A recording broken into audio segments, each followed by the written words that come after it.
Good morning. Welcome to Brittney on the Bluff, brought to you each weekday by Today's Computers, First Community Bank, Whitworth's Gift Chest Jewelers, and Key Drugs in Poplar Bluff.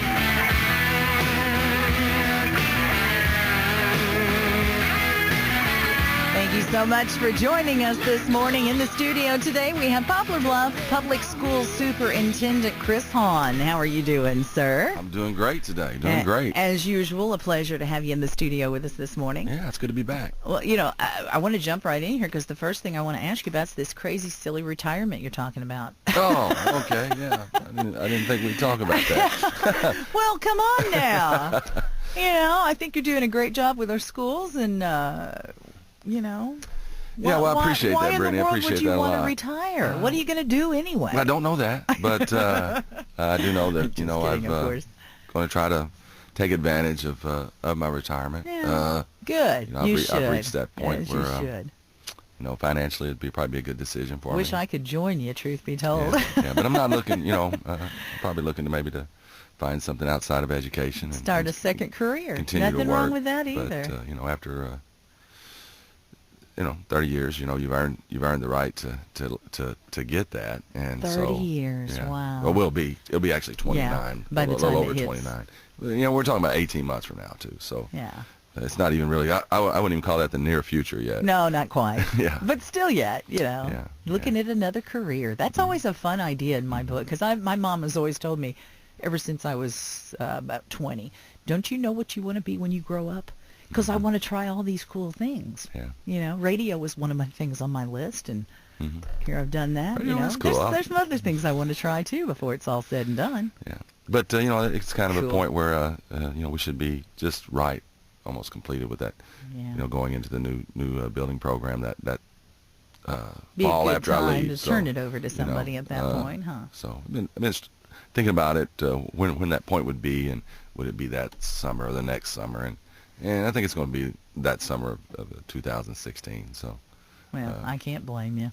No, but you know, I can't say how appreciative I am of this community and the Board of Education in 2010 that gave me the opportunity to be superintendent, and then in 2000 just the opportunity to work here and bring my family here and watch my family grow up in this community. And 30 years ago, when you were starting your education career, did you ever think that you would be a superintendent someday of a school system?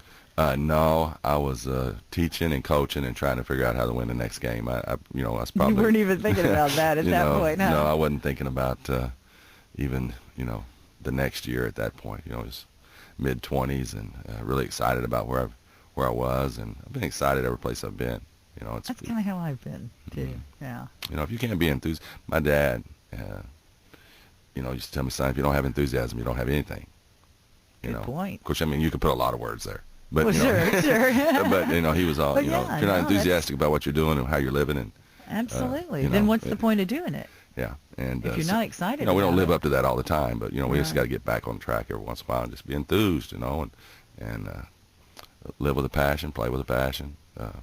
Absolutely, it means a lot. But anyway, that's just this community, and like I said, I'm not on a dang farewell tour here or anything. No, you know, I told the board that, you know, I've got... It's just when I saw that story, I was like, what? We just got all this, you know, we're going to be making all these changes, and he's going to take off and leave. And then I read it was not immediate, and I was like, oh, okay, well, that's all right. We can live with that. Yeah. So it gives, you know, this timing gives the Board of Education time to transition, you know, and get ahead next year a little bit on candidate search and all that kind of stuff. Get ahead in the next year for it. You want to be out in front when of other school districts. You do. Yeah. You want to be in front because you want to have the pick of the crop kind of thing, you know. And if you wait till the last minute, then not saying that you would get a bad candidate, but you don't get the choice candidates necessarily. So I'd assume that, you know, that's cool. this, you know, July, August, they'll start really conversing about when they want to get out and post and do those things, and I'm here to help them. I figured you were going to tell me that you were going to ride horses a lot after that. I may ride them a little bit. Nothing wrong with Not that. going to ride off on a horse, but yeah, we really enjoy that as a family, and kids now are grown and through school. But I'm going to send my wife to work, though. She's not ready to retire. She's got to work. Hey, whatever works for your family. I mean, you know, but anyway, I'm looking for something probably related to education, but probably not in the schools. But, you know, I'm looking for anything. Interesting. But I've got plenty to keep me busy, so I'm not really thinking about that right now. Well, I got a little jealous bone there that's kind of, I don't know. I'm jealous a little bit, but that's okay. That's okay. I've still got a lot to accomplish before I'm ready to really call it quits. So. Well, none of us are done as a person yet, are we? That's right. That's right. Yeah. So we got here. We got the holidays coming up. Anything exciting going on with our schools, holiday related? Oh my gosh! You know, I just lots of stuff in there. You know, every building's got something going on, and you know, related to helping others, or just celebrating the season. You know, for instance, our junior just down the road here at the junior high, they've got a canned food drive, and they're trying to reach 10,000 items by the time Christmas, the day before Christmas. Good for them. 10,000. That's what a they're big trying goal, to reach. That's man. what Bob said. I may have to build a building for that. I don't know. Well, our food banks can definitely use it. So. Yeah, but just every place. Last night Lake Road had their Christmas concert, and a lot of them go on next week. Early Childhood's got their programs coming up. So Thursday, December 18th, if you don't have anything to do in this holiday season, I'm looking down here and I'm seeing probably 2 concerts, 3 programs. Oh, so my gosh. Wow. You could do a traveling night that night. night. Just go from school to school. But, how cool. Elementary music programs, a lot of those. And of course, our early childhood programs always, they kind of do it. That's pretty nice. Sure. Young kids are cute. So cute when they're singing Christmas so young, carols so and young stuff. and so cute. Yeah. And adorable. Not that I want one at home right now, but they're just so adorable. Not ready for grandkids yet? Oh no, we're not. No. No. No. Not quite yet. But Oak Grove has a deal out there this time of year called the Jingle Jog, which is really neat. Think, and they've been fortunate to have pretty good weather. I think last year it might have got snowed out for the first day or whatever. But anyway, they do an exercise and jingle jog, and also have some donations and things that goes to Great charities. Idea. Keep those kids active. Yeah. So get them up and moving around, that kind of thing. Well, those buildings, all our buildings are full, but Oak Grove and O'Neill right now really have a lot of kids in them. Probably close to 500. Wow. And so. We have we're going to discuss at the board meeting. But we've got a really influx. We started first graders out there, so we're working on a plan to try to, just since the beginning of the year. Right. So anyway, a lot of kids, a lot of teachers teaching, and a lot of excitement in December in the buildings. How about the Leader in Me program and the holidays? Are they doing anything kind of? Yeah, I don't know if you saw. Really had an excellent opportunity. I don't know anything specific they're doing, but I know they went out, and Jennifer and some of the teachers took some students out to Three Rivers and talked to their beginning teacher program. Oh, cool. Through Madon Traxel out there at Three Rivers. So right. I saw a piece on that the other day from Tim, and I'd heard about it earlier, but I kind of forgot that it was happening. But it was really good for those beginning teachers to see that, and talking about how not just you're not just teaching math facts and phonics. You're teaching a kid, and so if we can interweave, chunk this stuff in with everything we do as a way we do things, not a whole separate. I don't really think that you can have a whole separate subject of, okay, now we're going to talk about your character. Right. It's got to be interwoven in everything all you do all day. And if us and parents are on the same page and they know the language, it really can be powerful at that point. Yeah. But everybody says, well, we need to add a character ed class. No, it's not that. It's got to be something you do all day. It's got to be something. I agree. For one thing, if you put it in a classroom setting, it kind of loses, like you said, the power of it. Yeah. Sometimes. Not that the classroom's a bad way to teach something. It's not that. It's just, like you say, character is something that it goes beyond just a classroom. Yeah. Well, you carry character to the lunchroom, right, to the playground, everywhere. to the bus. In that's the hallway, the goal. how they react to the other kids in the hall, how they react to their teachers. Between classes, it's all part of character. And I see these in our elementary classrooms now, and it's really neat what they kind of always focus, well, not always focus, but they try to always focus on the positive. So I'll see them in class, their transition in class is getting a little bit, and they'll go, I really like the way Brittney is keeping her hands to herself. So they point out the positive, right, yeah. and try to make sure that everyone gets positive instead of negative, get in line, right, get right, in line. yeah, That kind of, and then they teach, in transitions they teach. Now remember, we're going out here, and they've taught hallway expectation, they've taught level of voice, they've hand signals for that level of voice, and so it just gives a good way to teach through wherever you're at. And if one of those things that these buildings are working on, especially elementary, is that common language among every teacher, no matter where you go. There's common expectation, common language as far as behavior, and many of them. One of the big things they did, and it sounds so simple, but they first sat down in these behavior intervention school-wide programs that these elementaries are doing, regardless of the acronym you put to it. So there's different kinds, but they put down, they go, what's major, what's minor, and that helps the principal. When everybody knows what's major, what's minor. Right. Major goes to the office. Minor I deal with, or I'll call the parents. Exactly. And everybody has the same expectation of what's major and what's minor, and that's been very helpful for staff.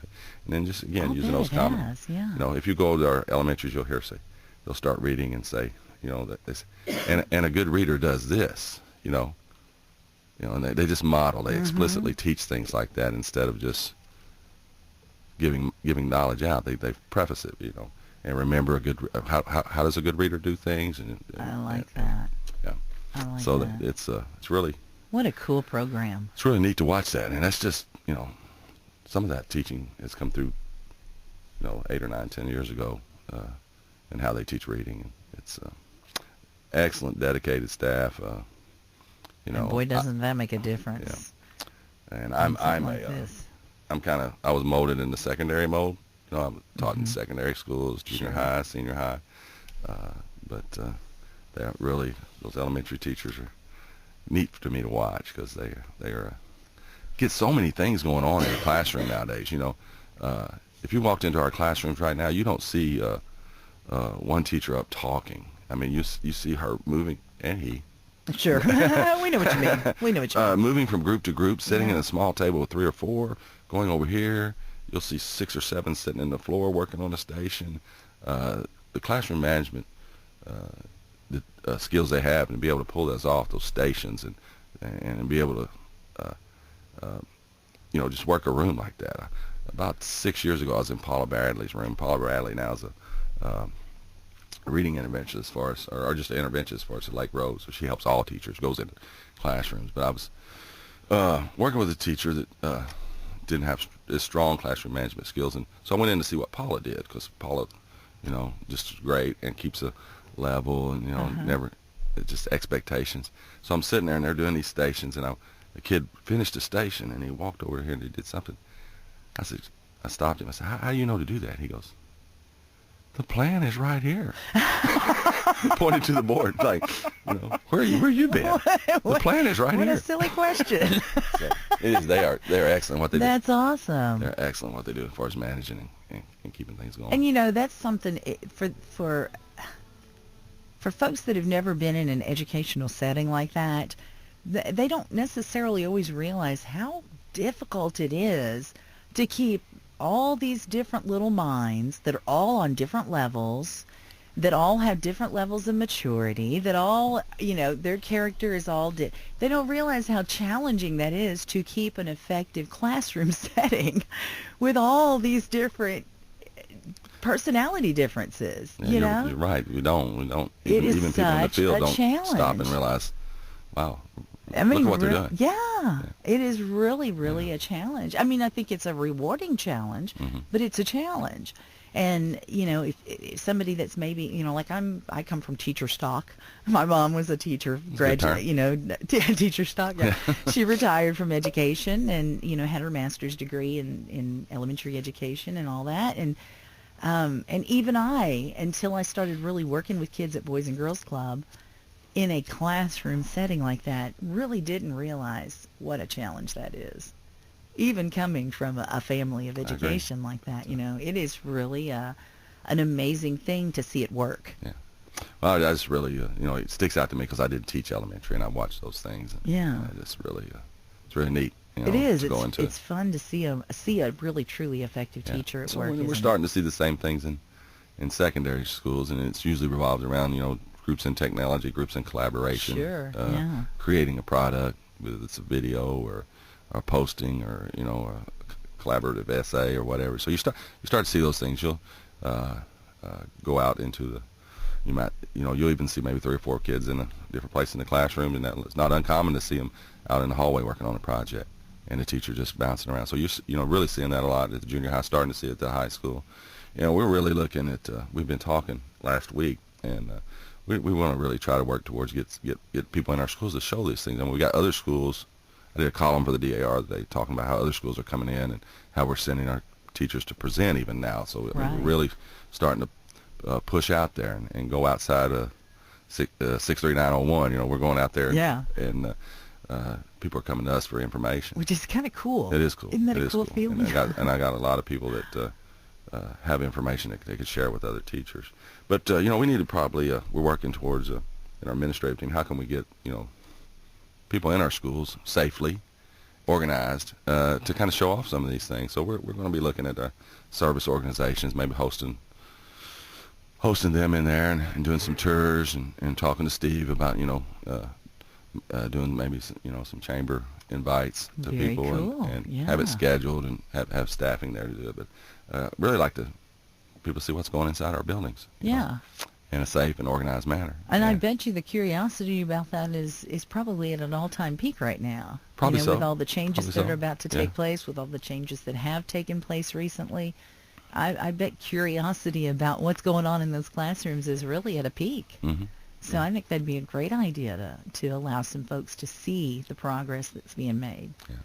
And the effectiveness. Yeah, and people are busy, so we if we get it out there in front of them and schedule it, and hopefully they can make it. That's some things that we're working Very on. cool. Try to.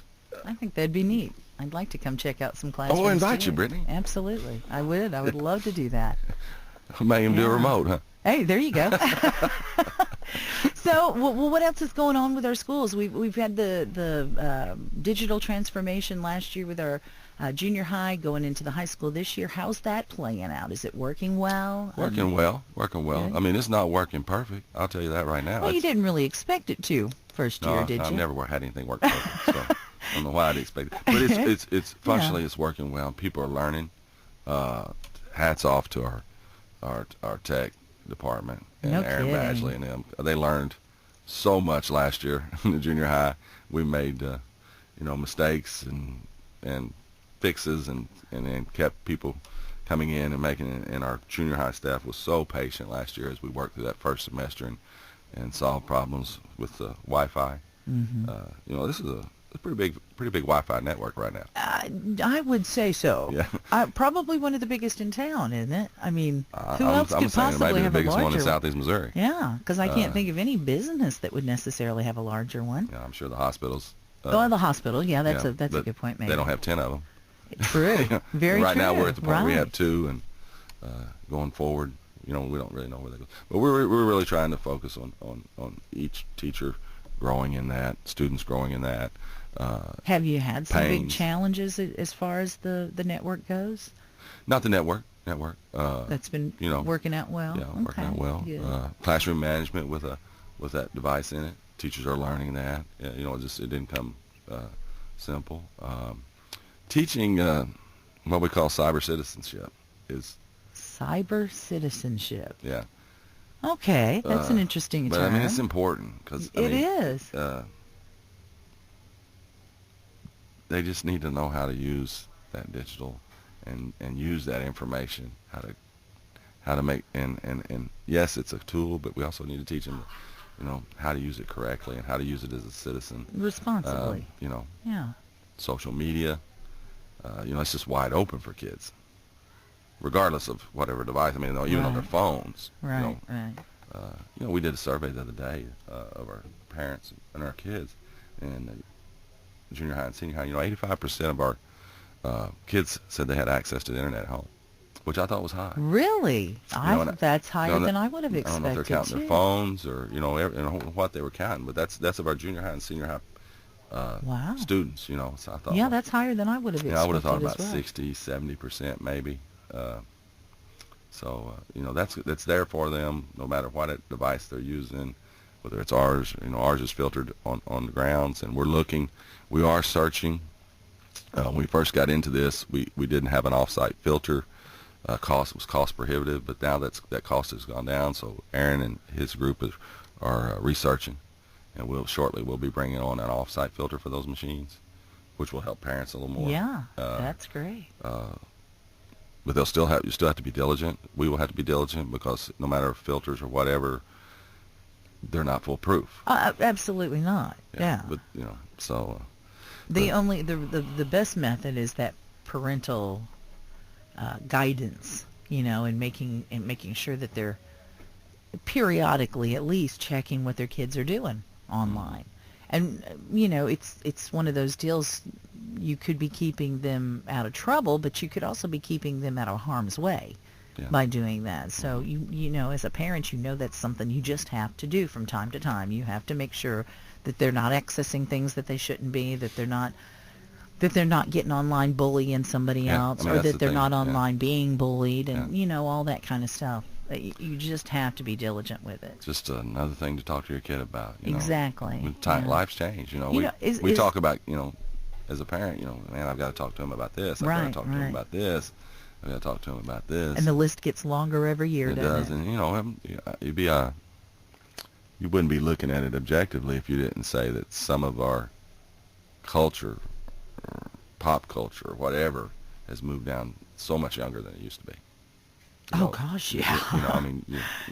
Definitely. So the things that they're exposed to at such a young age now. Things you have to talk to them about, and maybe not what you think's on your timeline, or what was on our timeline. Right. Is different. So it's definitely different. Yeah.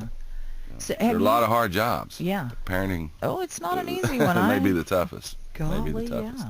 Yeah. Have we seen any problems as far as the kids being online so much? And well, we've had some discipline issues we dealt with. Some discipline issues we dealt with kids. Yeah, we have. And any huge problems, or just kind of the typical what you would expect kind of thing? Not a lot of huge problems, but things that, and some of them weren't tied to the device. Some of them were tied to the phones. But we've had, we deal with it, and we will. We'll get out there and try to be proactive beforehand. But classroom management for teachers, like I said, they're learning. We're seeing, it's not a device you leave out all hour. Right. Okay. Right. So hey, get this out. We're working on this. Okay. Okay. I'm going to talk now. Close the lid.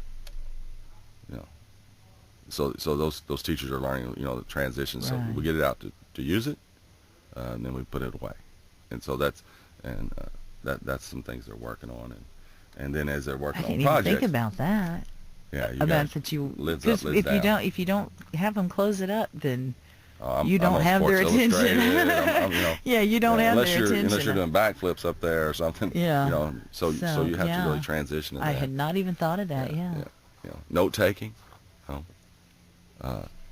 Some kids can note take on a laptop, but still you're processing the information. We still have some teachers, doing some outlining by hand, note taking by hand. So it's a tool in the classroom. It's great to get levels and interventions and interest for students. Discovery Ed's been a really a big part of this here. We've got Discovery Ed tech books, we call them, in social studies and science at the junior high and science at the high school. So they've been a great partner. They even come down and did a night for us where they fed the community and talked to the parents on how to use the tech book, and then had some of their staff doing hands-on experiments in the gym. Really neat. And then the history and science. I even got to dress up as Ben Franklin that night. Did you? Yeah, it's cool. So, dang, I missed that. Yeah, there's a picture floating around, but I'm trying to make sure it doesn't get... I bet you'd be a good Ben Franklin. Well, I got the haircut for it. Now that you mention it. But that's been a good tool for us, and we're still learning how to use that content delivery. So yeah, it's going well. It's but we're learning. High school will be a year better next year after all the teachers go through. Oh, of course. They're learning It's this. only been a half year. Yeah, we're trying not to throw anything new initiatives on them right now. They may not, they probably think we are, but right now, they're doing 4 things at the high school right now. They're working on culture, which is capturing kids' hearts. They're working on literacy across the curriculum. They're working on differentiation of their, which is the MacBooks. And so I forgot the other one right now, but we're trying to keep it that way for 2 weeks. These are the 4 things that we're working on. Professional learning communities. So that those 4 things are the things they've been working on for the last 2 years. But it's been stressful for the teachers. It's probably been through a curve at our seniors, a little bit. Well, yeah. But no, we did. Probably so, but hopefully a lot of them are going to be headed off to continue their education. Yeah, I don't think it's a bad thing for them. I think it's a learning. I'm not they'll be more apologizing for it, but we changed school on them a little bit. Yeah. Right. Oh yeah. And, not a little bit. It's a pretty major change. We're using school, and the way that way they're learning. But we have had some. Going back to the students, our students have done a good job too. I mean, we talk about the 2 or 3 or 4 things that we're dealing with, and classroom engagement, things like that. But you walk down to high school, and this is a simple thing, but we are protecting our investment, so we bought them a backpack to go along with that, and we teach 2 straps. You don't carry that backpack unless you have 2 straps on your shoulders, and I thought, well, they'll get it, but they won't get it right away. You walk down there that first couple of weeks, and every one of those kids has that PB backpack strapped on their back, and some of them got a lot of stuff in it still. Oh gosh! I think they could. I've picked up a few of them at the club. Things, Holy moly, they're heavy. But anyway, they've done a really good job. Now they'll get better, and we'll get better too. But our kids have done a good job at adapting, and they're creating some contact. We go to our help desk class down there. Julie Sarda and Tony Kirkley are down there, and we got 6 periods a day. We have kids in our help desk that actually help students come in and having problems. So cool. They're repairing phones now. Really? Yeah. I mean, they're repairing phones. They're doing some coding. I mean, it just unleashed some of those guys down there. Wow. Yeah. They're doing videos, and it was anyway. That's she's probably going to be presenting in some places. We got I think we got 6 from the junior high that are presenting at the Missouri Ed Tech conference. It happens to be around in St. Louis this year. Out of there's thousands of people that put in to present, and I think they only picked 175, and 6 of them are ours. Wow. Yeah. Really? Yeah. That is so cool. I'm going to forget some folks, but Poplar Bluff, huh? yeah, I think Jennifer Nicolini's doing a flipped classroom presentation. Mr. Wiseman and Miss Priest, Rod's wife, are doing they do a geography unit through the technology, and it's called it's a zombie apocalypse. Oh, no way. And where would be the best place? What then they each get a area. That's awesome. What resources would you have? How would you live here? What is it? In a zombie apocalypse, and they use technology. I don't know whether they're doing videos or what, but they have to cool. They have to justify the resources and the land and so to get them excited about talking about geography. Exactly. Not memorizing. How cool is that? Not just memorizing the products and the raw materials and those things. They're actually putting in some content that they think's cool. Exactly. Yeah. And don't you think they're going to learn that a little easier, a little better that way? Absolutely. Yeah, and there's another presentation there, and I'm sorry I'm forgetting who it is, but I know those 3 are presenting. That's very neat. Well, how nice that that our folks are being considered the experts. Yeah. They're going to teach other people about it. Yeah. That's great. We've got the area technology people, Southern Missouri area technology people coming in January from all the schools to visit and walk through and have their not annual meeting. I think they have a quarterly meeting, whatever. That's going to be exciting. We've had Richland and Farmington come down and visit, Dexter a little bit last year. So we just tell them what we've learned and how we continue to learn. Which is kind of neat because part of what you've learned was from the school that was already doing it, But yet a lot of it's just been that trial and error, getting in there, figuring out what works kind of thing. And that's really the only way that you'll ever work out the bugs, you know. I mean, I don't even know what the bugs are, but that's the only way you're going to find them and work them out. It's just through trial and error kind of deal. But that's very cool. I think it's really neat that our educators are becoming leaders in that particular area. You know, they're going to be, there's going to be schools all over the state and probably outside the state that are going to be looking at Poplar Bluff and our school system that may have never happened had it not been for this, you know, this whole transformation thing. So. And I know, I sent out a little thing. Hey, I'm on the radio. What? Anything you want me? And just happened to get this from Anita, and you had Anita in here the other day. Yeah. But Anita's having a parent night Friday night for teen leadership. There you go. So she's got 16 students that will be speaking. Wow. At teen leadership night, and so. Very cool. And that's open to the parents, of course. I haven't read this whole email. Maybe I may. Okay, well, whenever you find out, let me know. It's open. Good. That's cool. But I know that you were really really attached to that when they were here that day talking. It was so fascinating. It was such an interesting show and great information. And I just thought this is something that's time has come. You know, that's one of those deals. Education. You've got this hardcore group that says that our teachers should only be teaching math, science, reading, social studies. That's all they need to teach. The rest of it's up to the parents. But then you get this big problem within our school systems because for whatever reason, not all of our kids are learning these things. Not all of our kids are learning character at home. And I'm not being critical of their families because sometimes that's all they know. You know, if a family was brought up a certain way, that's all they know. They don't know how to make that transition into teaching character in their kids or whatever. So, you know, it's one of those deals, hardcore over here saying just the basics, other people over here saying, you know, our schools need to be teaching everything, balancing a checkbook to this and that and the other.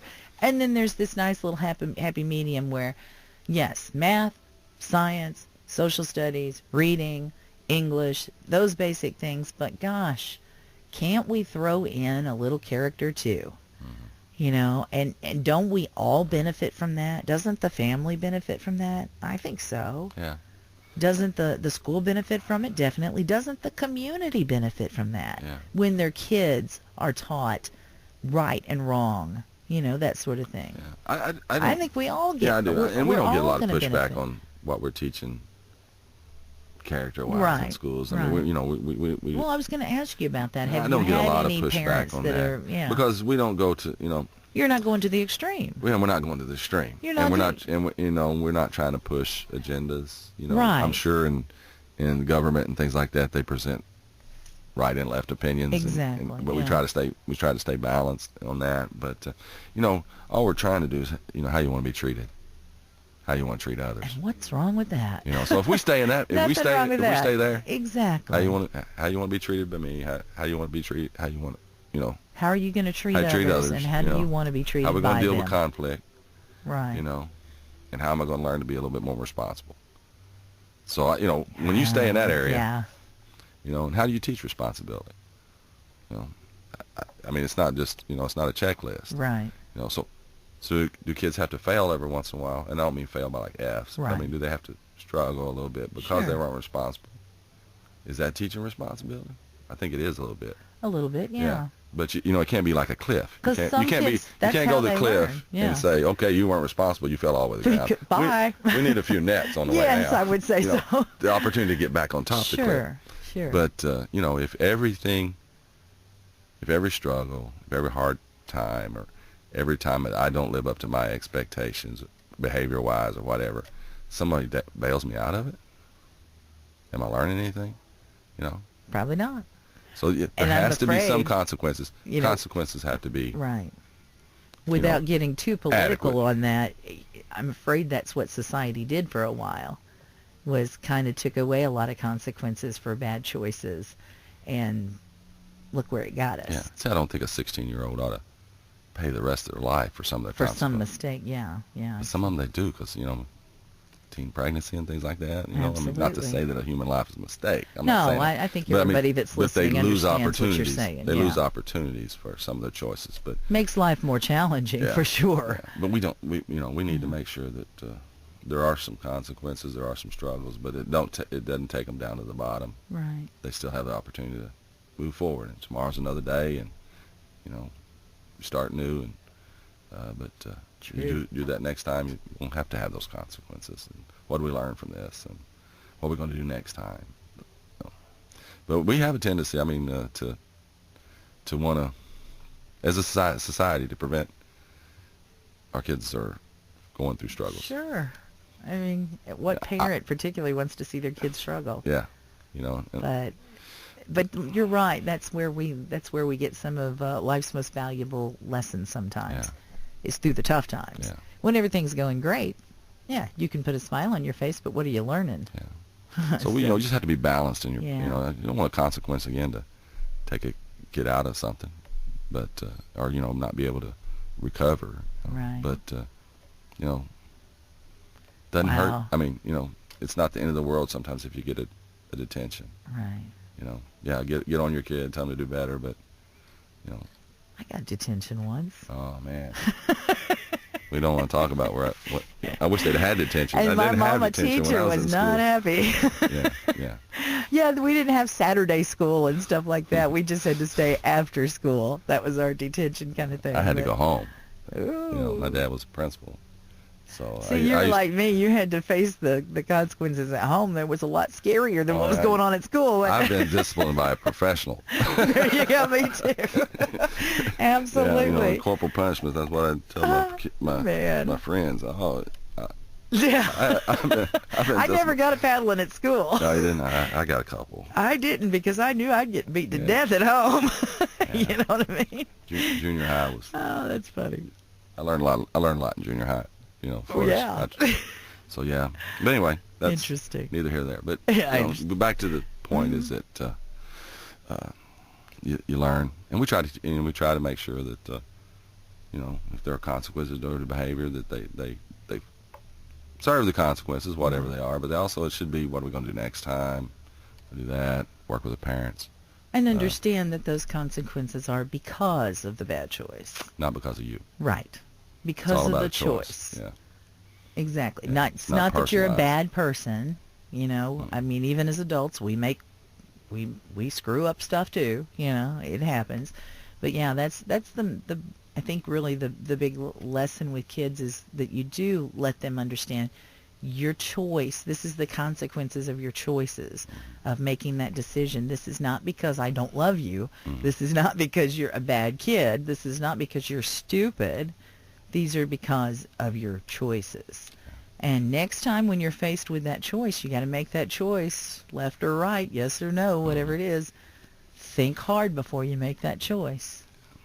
There are consequences in life. I know grown-ups that don't know that don't seem to realize that just don't seem to make a connection between their own choices and how their life goes.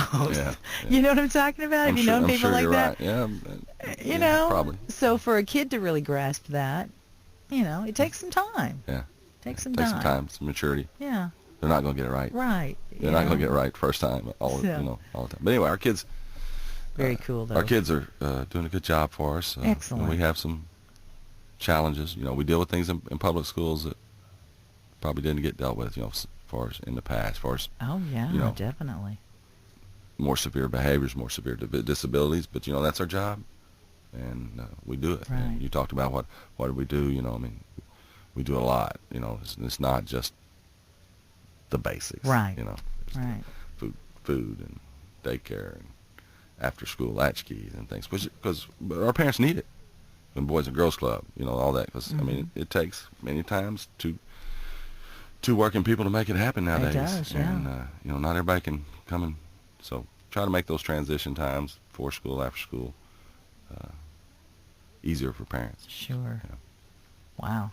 I tell you what, we got to take a break. Let's go ahead. We're going to take a quick break. We'll be right back to talk more about the Poplar Bluff Public School System Superintendent Chris Hahn in the studio with us this morning. More after this on today's Talk, KWOC 930 AM and 93.3 FM.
KWOC News Time, 8:53. Welcome back to Brittney on the Bluff, brought to you by Whitworth's Gift Chest Jewelers, First Community Bank, Key Drugs, and today's computers in Poplar Bluff. Of course, we've been talking about the Poplar Bluff Public Schools, all these cool programs we've got going on, all these neat things that are taking place, how our kids are learning and how that's changing and evolving. It's all part of it.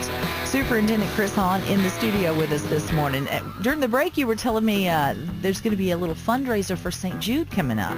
Yes. Want to make sure everybody knows about that. A lot of people take advantage of this every year, but it may not be known by all. But we have a group of 5th and 6th grade teachers that wrap gifts during Christmas here. Have a fundraiser. And you take your presents in there, and they wrap them for you, and no set price, just whatever your heart feels like donating to St. Jude's. How cool! And they've been doing that for a while, and I know we take advantage of it every year, and it's they do quality work, you know. Excellent. Get those elementary teachers, you know, they do a lot of bulletin boards. They're creative. They know how to wrap. Yeah, they're good with tape and all folding. that good stuff. But I think I told you it's December 17th, Wednesday night. Next Wednesday night, they're doing that from 3 to 9. So, you know, very cool. We've done it on some weekends. And gosh, for St. Jude.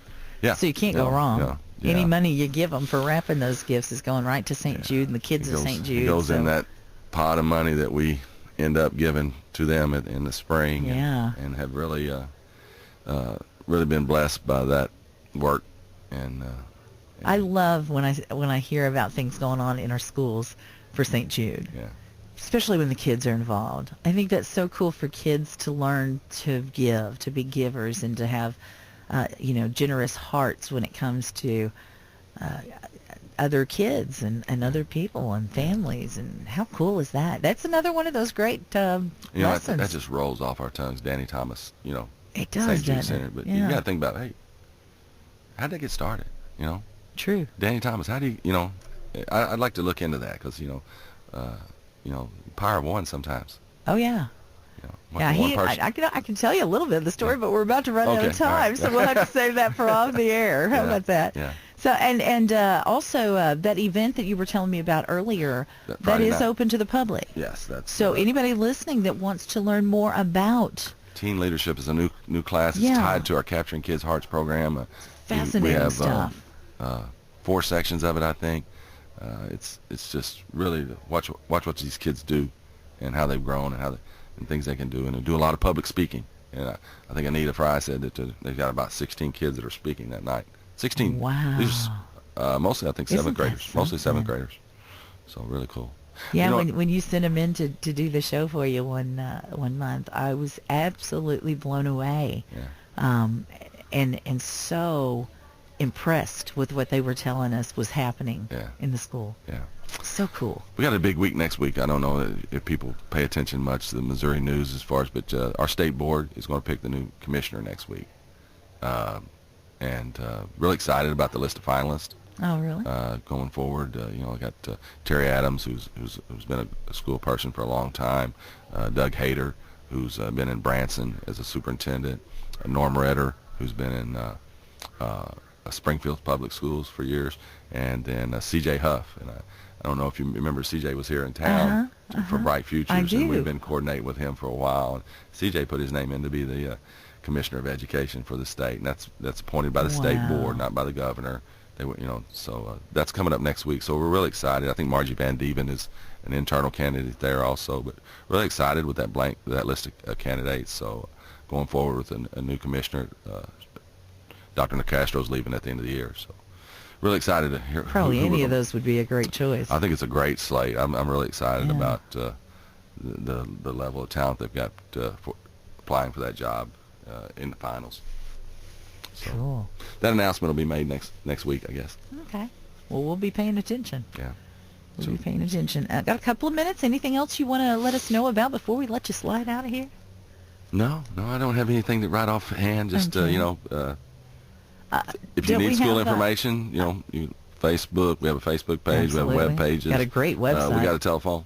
Just there give you us a call. go. One or the other will get you through to something. And want to say Merry Christmas to everybody in the community and my staff and everyone here. Take time it's a busy season, so take time to slow be down with family, and enjoy it a little bit. Yeah. 2 weeks. We're working on our calendar for next year with our teachers and whatever. We had a meeting, about a couple-hour meeting, talking about different ideas, and not going to change it much, but how things fall every year, we change a little bit. But one thing, I could survey my staff on a lot of things. The 2 weeks off at Christmas, I think, is about 99%. 99.9% support. Yeah. So, and that 0.1, we don't know what their problem is.